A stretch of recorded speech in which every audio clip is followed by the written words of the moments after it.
Сайн байцгаана уу? Би бол банд багийн ахлагч байна.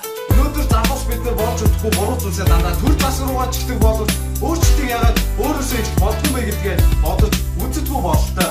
Хүрээлэн буу орчинд маань бидний оролцоо маш чухал нөлөө үзүүлж байдаг юм аа.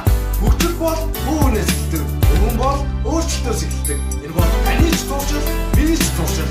Ирээдүйн хөгжил бидний өнөөдрийн өөрчлөлтөөс хамааралтай юм аа.